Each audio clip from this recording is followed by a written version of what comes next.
After all these years. Finally, we have them all. I was a fan of this show for like 10 years, and now that the finale's finally come out and it's all over, I wanted to celebrate by going episode by episode and just sharing my weird thoughts and feelings about each one. I will say I feel like I have some pretty big hot takes and also some talking points I don't hear a lot.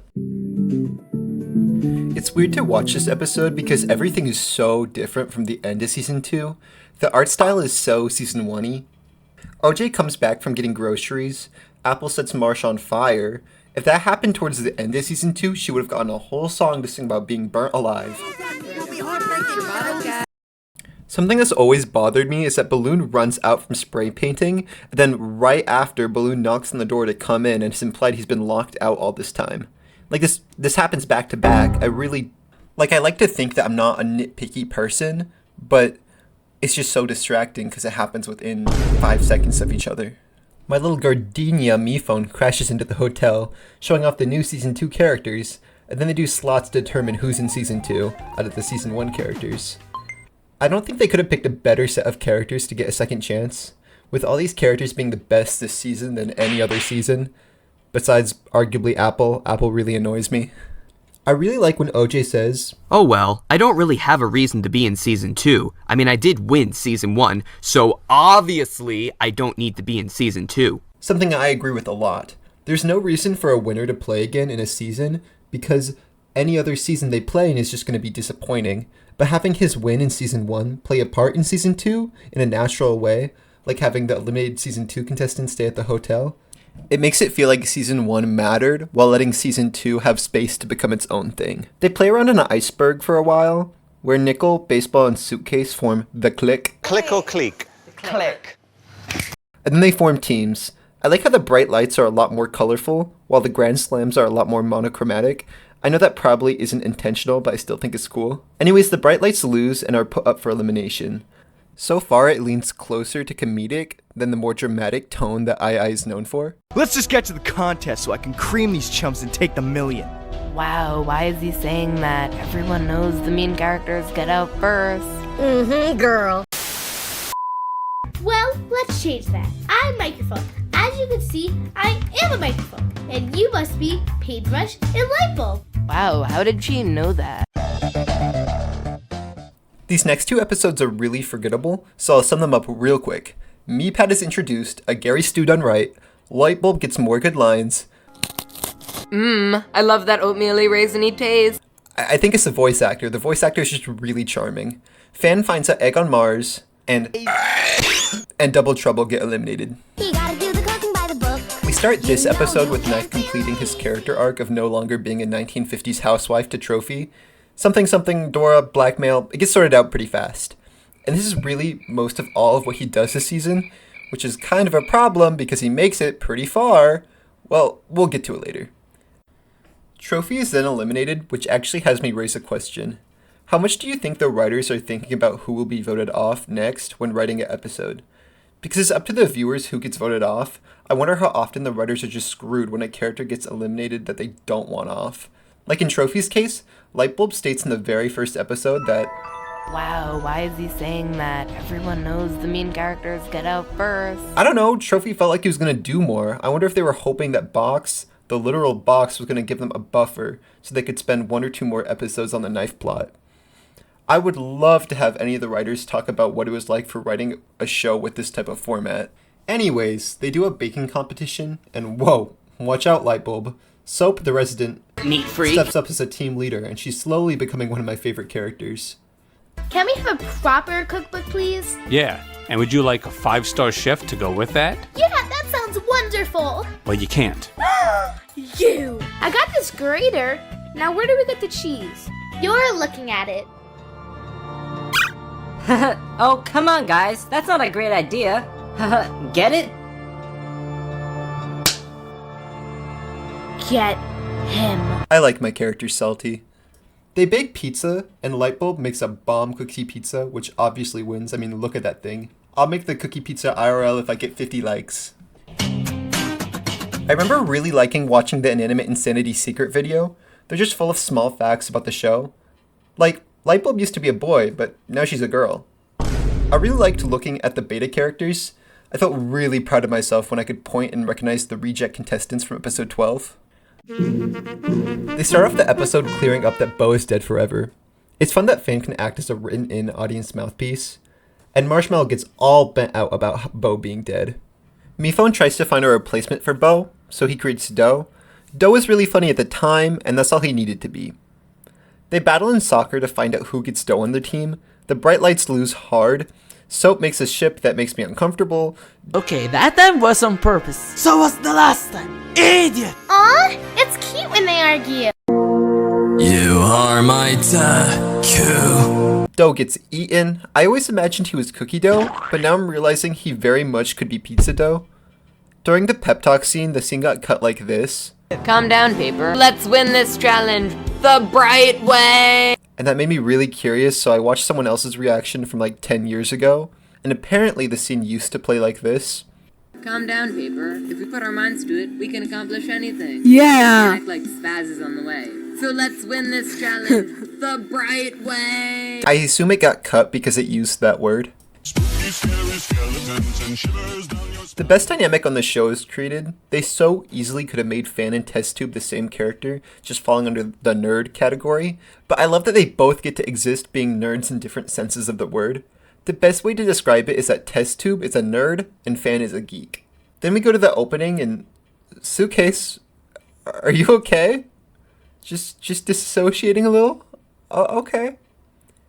Drink some water, babe. We go to the elimination where this line is said. Paintbrush and Yin Yang, you're the bottom two.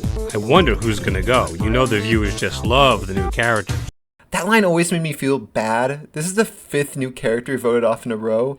And I guess I can understand how that'd be really frustrating from a writing perspective.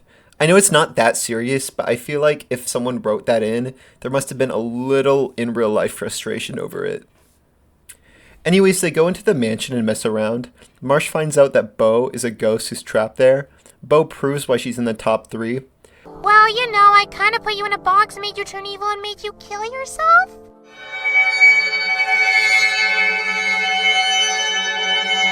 But I have a tail, yay! And it's all thanks to you! I pray for Microphone's voice actor. They have her screaming like every episode. Her parents must be so done with her. 5 nickel plushies. Hey! We start this legendary episode with one of the greatest mysteries of the show. What is Pepper saying here? OJ, you're a word! It's trying to eat me! Cherries goes down in the tier list. Mephone goes to prison, making it so OJ takes over. And I really like that OJ is kind of an asshole in this role. Fine. Well, if no one's gonna admit it, I'm just gonna pick someone. You. What's your face? Yeah, you're eliminated. But wait, I believe there's been a mistake. Right, okay. Look, we've got our busy schedule. But I... Suitcase, you're ruining the show. It's fun characterization for him. The challenge is introduced, and the song that changed the generation comes on. Okay, actually listening to it, it's just okay. But the song showed that this show, and object shows in general, were on the same level as any other Saturday cartoon. Well, except for the cherry thing, I don't think that would go up on Disney XD. Paintbrush and Fan showed they're just as fun of a pairing as Paintbrush and Lightbulb. Paintbrush throwing the egg also feels super messed up. We ended on a bright light win, and I stayed longer on the credits than I usually do. And holy crap, there were end scenes. I never knew there were end scenes. So it was fun going back and watching them.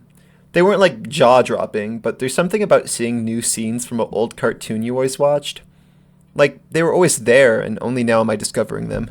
After watching episode 7, the thing that got me really hooked were the animatics of the II characters. Specifically 2.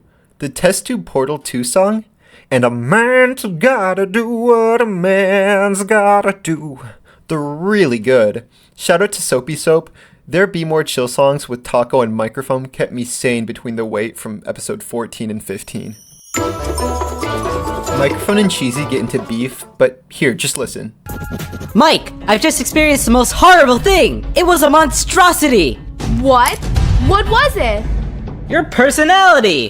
Get it? Because everyone thinks you're annoying! What do you even know about me? Huh? Huh? You just waltz in here saying these offensive things. Is that the person you want to be, Cheesy? A person that makes everyone upset? That's the monstrosity. Microphone is clearly shown to be in the wrong, but Cheesy attacked her first. She had every right to clap back like that. The same thing happened with Balloon and Pickle in episode 7. Whoa, looks like Stupid Balloon is back at it again. Great. At least I knew Taco was nothing but trouble. Who's stupid now, huh? We go to the elimination where the minion gets dealt with. And can I just say, I really like Mephone's voice. It's really unique, and I think it's cute Adam got his dad to do it. The next thing I have in my notes is that I really like Microphone, with a little smiley face next to it. So, good job, Microphone. But now you have been promoted. You are now one of my elite employees. Another thing I've noticed is that Test Tube is officially not annoying anymore. In early episodes, she's a lot more obnoxious than I remembered. 33 degrees Fahrenheit. We didn't ask for a chemistry lesson. Science rolls. Mephone is sick, so they...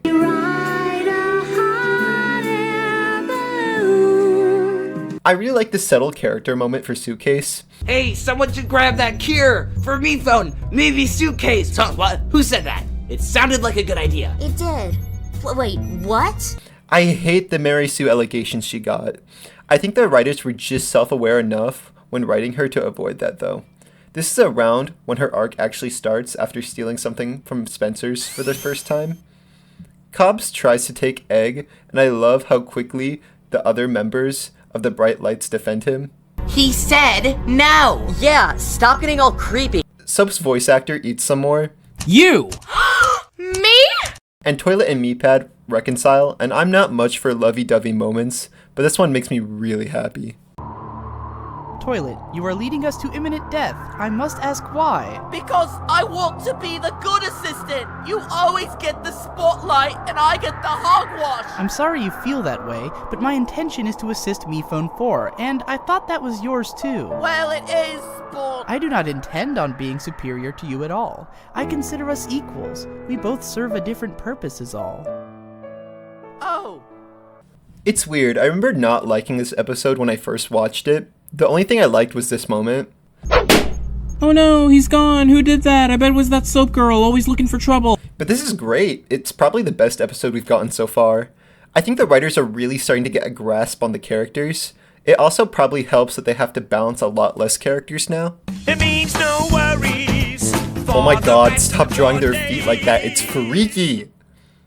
Anyways, Suitcase and Baseball have a chat after Baseball and Nickel pressured her into stealing last episode. I love this whole scene. It really shows the small rift that has started.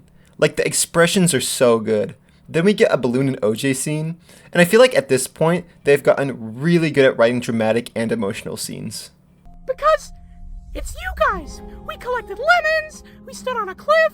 It's gotta be you. If you never give anyone else a chance, it can only be us. Soap, my darling babushka, is eliminated. I would complain a lot more, but I think I was one of the ones to vote for her. I'm not sure, it was like 9 years ago, but I think I felt like she was a filler character at the time. Today's episode is the equivalent of a mental health day. A chill episode where we can just relax.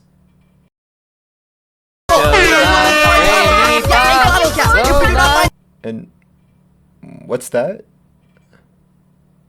Taco's here! I love how eccentric she is. She's easily a highlight for the rest of the season. The sound and animation have really improved this episode. The animation has gotten to be a lot more naturally expressive. They do this weird eye thing a couple of times, and I hate it. There's a world where looking like this would be the norm. They pair up Fan and Lightbulb, which is fun. I like how the Bright Lights feel like a well-balanced friend group, while the Grand Slams feel like a messy family divorce. I wish we could have gotten to see more Paintbrush and Test Tube interactions. Back with, oh, hey, Test Tube. Oh, hi. It would have completed the chart for the core Bright Light members. Marshmallow, eat your heart out. On the topic of Fan, he really seems like he's becoming the writer's favorite. He gets tons of bits this episode. The Grand Slams are angsty with the divorce plot being prevalent in this episode. Something I do really like is that people can dislike each other in this show, and it doesn't mean one person is an absolute saint and the other one is completely evil. Like, Nickel is a bad guy, but that doesn't make him a bad guy. Although he is bullying Balloon and Let's Be Real Suitcase, but he still genuinely cares about his friends, like baseball. They could have very easily made Nickel just straight up evil. The episode ends with Spoiled Lemon, which is just a really good moment for the show. You know, sometimes you have to smell the roses for a moment. I woke up when it was morning. Was a day like any other day. I had a bad time cause I couldn't rhyme until I could when I saw her walking down the street. I was alone, but she made me feel like I wasn't. She made me see that I needed her, but can't you see? She broke my heart on the beat. Oh wow, all I wanna do is go to a party. This episode has my favorite scene of any elimination show I've ever watched, but we'll get to that later. It's not the Martian Bow plot. The plot's good though. That's really all I have to say. The song is good, the writing is good, it's good. The twist that Bo controlled Apple to say all that stuff felt right too. Just enough isn't given, but the clues were pretty obvious. At the end of the episode, Marshmallow and Apple have their Heartstopper moment. Microphone has this great scene. They do a really cool shot of the final 10. This has to be one of my favorite merge casts of any of these elimination shows. The cast feels very colorful and diverse, and it feels like almost everyone gets something to do. My favorite scene of all time, though, has to be this episode's elimination. I know this sounds really silly, but I still get chills from watching it. It's just a case of great narrative payoff. The way the music and the emotions in this scene are paired just makes it feel really raw. Wait a second. I only got one vote. What? Did Balloon vote for himself? Looks like it. I mean, it's easy to read how everyone would vote, so he decided to be a great friend instead by pinning the blame on himself. And this is what a true ally looks like. But I'm not gonna let him fight my battles for me. I voted for you, Nickel, because you've never been a true ally to me. All the people that I now see are people who are just like... Although episode 11 had my favorite moment, episode 12 is probably my favorite episode. This episode focuses on a specific set of characters more than any other episode so far. In a show like this, you have a lot of characters you have to juggle, but this episode manages to have a well-strung together plot of Lightbulb and test tube shenanigans, the painting challenge, and Paintbrush's non-binary scene. Taco has a great moment, then, oh my god, we're back in season 1. That must have been really fun for them to animate again. I love how they acknowledge the weird tongue thing. The new reality looks amazing. I love the maroon grass. I love that Salt and Pepper were each other's downfall. Back at the competition, things are brewing. I think Paintbrush feeling pressure to win the painting challenge was great, but I really don't like Baseball's whole emo thing this episode. People will call Baseball complex, but I just think he's boring. I really love that everyone hates Suitcase now. It's fun. Well, Suitcase was the only one I scored, so I'll give her immunity, even though she doesn't deserve it. Judge her accordingly. Great! I'm really glad they went through with the non-binary scene. They didn't have to do it, and I think it gives a lot of people unrepresented a chance to see themselves in Paintbrush. We were suddenly down to the final 8. Oh. Well, Test Tube and Lightbulb went off on their B plot. I hate to break it to you, fan, but Lightbulb and Test Tube were very much the A-plot last episode. I really like the characters they chose to pair up here. Fan and Suitcase were probably the best part of this episode, and I will forever thank Test Tube for getting Baseball out of his annoying emo phase. The ending was crazy though. Taco tries to lure Suitcase, and she really just trusted that Suitcase would be mentally ill enough to go blindly along with whatever the voices told her to do. Even crazier is that Test Tube was willing to sedate Suitcase just for Fan to stay in the game. Two things of note this episode is first, I think finally the faces that they do have become a lot less distracting. And secondly, Lightbulb's writing ever so slightly falls off this episode, and it never recovers. It's not bad, I just think they try too hard with her quirkiness. From now on to the finale, she lacks that oomph she once had. She's still great, but definitely down a tier. Now this is just a me thing, but it annoyed me Fan got to be such a prominent part of the episode, even though he got eliminated just last episode. Anyways, Fan gets kidnapped and Test Tube cusses everyone out. I love the Mike and Test Tube beef. The egg hatches and the design could have been so much worse. I was expecting a whole Pokemon to come out of there. But no, this is good for the universe. If not like this much underwhelming. Taco shoots test tube with her Super Smash Bros. Brawl looking gun. God, I love object show gore. Here, let me show you some more. Uncensored, no warnings. Just another look into my sick, sadistic mind. Mike gets all the credit for saving Fan, but is then on the art kid's bad side. Watch it, Mike. Don't touch their art kid tree. Is that just me? I feel like every elementary school had like the art kid tree, which all the art kids would protect with their lives. I once got too close to it and they bit me. I will say, the double eliminations are starting to get a little distracting. It really feels like we're speeding towards a finale. I get it. I would much rather have no filler and have the writers tell the story they want to tell than them drawing it out all those episodes and spending so much money and resources when they don't have to. But you have Nickel and Balloon in episode 11, technically Marshmallow and Paintbrush in episode 12, Microphone and Test Tube this episode, and next episode there's a double elimination too. At least this final four feels mostly right. I did not think that Lightbulb would be the only bright light to make it. She's probably my winner pick. I wonder if she'll actually win though. And I'll be wondering that for a long, long time, because before episode 15 of season 2, they dropped all of season 3 on us. For the next 4 years, we'd be getting nothing but season 3 up to its finale. And you may say, all of season 3 coming out probably would have a big effect on season 2's finale. And kinda. They manage it well with season 3 being very much its own thing, while season 2's finale and penultimate episode don't ignore that season 3 happened. But season 2 finale's still very much the story we've been following so far. Season 3 is, it's not my favorite. Maybe the better word is it's not for me. Season 3 had a decidedly lighter tone, which I get, but I can't help but finding it jarring when a story is very serious, then switches over to light and goofy. I think the opposite is a lot easier for me to handle. It doesn't help that season 2 is put to a halt for season 3. Beyond that, the characters is what really hooks me on a show like this. And I don't know, I really like the formula of half old, half new that they do. But the old ones really shouldn't have been picked through the fan favorite poll they did. I think I voted for Pickle. He wasn't my favorite. I just think that no one else was going to vote for him and I felt bad.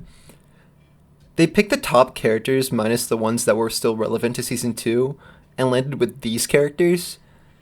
I really feel like a second season is a second chance, and we have seen all these characters already at their peaks. This just feels like a victory lap at this point.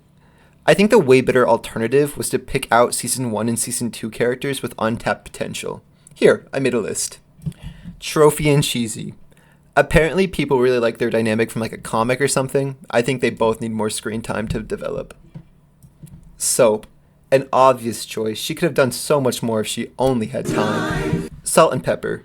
I would want them to be put on separate teams, then they could do this cool thing where they develop into separate people, then come back together only to realize they don't click the way they used to. I always felt like Salt and Pepper could be big if we just give them an arc. Adam, Brian, Justin, if you're watching this, please hire me, I'll work for free. These 4 can stay too, I guess. And with the new characters, they kinda got Revenge of the Island syndrome, where you can see some of the characters' personalities getting a little too specific. The ones that aren't are good though. But anyways, this isn't about season 3. This is about season 2, and after 4 years, episode 15 comes out. At least I know The taco episode. Okay, I'm gonna be real with you guys. This episode came out around the same time this Total Drama fan show called Disventure Camp was airing, its 3rd season, All Stars, and it was pretty disappointing. So when this episode came out, it gave me faith in vote-off shows again. I'm not gonna lie, when Taco's tirade started, I was really confused because I forgot they put songs in this show. But it kept playing, and this may be one of my top 10 favorite songs ever. It's amazing. It makes me really wish that we could have also gotten Test Tube Tango be put in episode 14.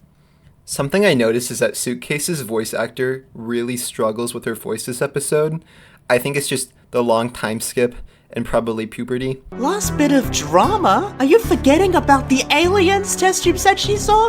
This episode is also really funny, by the way. Remember, it's his first challenge without assistance. Let's try to not make him feel weird about it. In today's challenge, you have to learn how to whisper. So, Suitcase already lost. We were told what our lives were supposed to mean. The finale, Rowley versus Roderick. I really didn't think this would be our final 2. I thought Lightbulb would have been a lock. Suitcase is just one of those characters I thought that would have been robbed at the end, right before the finale. And why would Knife make the final 2? He's done nothing. That's harsh, but like, looking at the winner poll, really? I feel like we were completely along the ride for all of Suitcase's journey. Knife was always more of a supporting character this season. I see no change from episode 1 to episode 18. Nonetheless, I really like what they were trying to do with the whole Who will win? The strong one or the weak one? Which is which? But what did I think of the actual movie itself? And yes, I'm calling this a movie. That's what it's marketed as, structured as, and it's more fun to call it a movie. I would call this movie fun but convoluted. Like, I was watching the finale with my sister, and she asked me a question about what was happening, and it took me like 30 seconds of processing just to try and explain it to her. They do a good job of actually explaining everything in the movie. The big twist is that Mephone is the baby mama and the baby daddy. I said Suitcase's voice actor couldn't do the voice anymore, but I think they were just rusty, because in the movie they sound great. They definitely don't sound the same, but they don't need to. I really like how Suitcase's voice transitions throughout the series, almost showing her loss of innocence. Sam Thornberry does my favorite line reading of the whole show when Suitcase is finding out about season 3. It's perfectly understandable that you're a bit weirded out. Who are you? Another thing is they posted the movie in acts, and they wouldn't tell us how many acts there would be. So when Act 2 happened and everyone died, they were like, ooh, is this the end? I felt like it was so obvious that they wouldn't end it there that I just rolled my eyes. No, what they should have done is wait an entire year to release the final act. Now that would have been funny. After 6 months, I would have been sweating. I really liked Box, they were cool, although they felt kind of unneeded. But you know what really sold me on this finale? The edginess. Cobbs wanted a fight to the death for the finale. And them blowing up Cobbs wouldn't have worked if they didn't own how brutal it was. But they made it work. My favorite part was a big dance party at the end. It felt right. When they did the song reprises, 10 tens out of 10. It was perfect. Then finally we end on BoJack Horseman. Oh, and Knife is dead. They did a bit where Marsh suddenly had beef with Knife. In season 1, they didn't like each other, but I don't think they had one interaction this season until the finale. Knife is meant to complete his arc by saving Marsh. For it to work more, I wish they would have put Knife and Marsh on the same team. I don't care who swaps where. It would just force them to interact with each other this season, so this moment would feel more built up. Also, Knife dying doesn't have that oomph they wanted because I still don't know the negatives of being a ghost in this universe. Bo said she was trapped in the mansion, but is Knife trapped in the mansion? I don't know, he flew to the roof. Overall though, a great movie. Do I think there'll be a season 4? Probably. I think that the fact that they're still pushing inanimate insanity stuff means that they're not done. I think there will be big changes, and I don't think anything will release in quite a bit. You all don't believe me, but when the nukes are dropping in 2050, it'll come out, and I'll quite literally have the last laugh.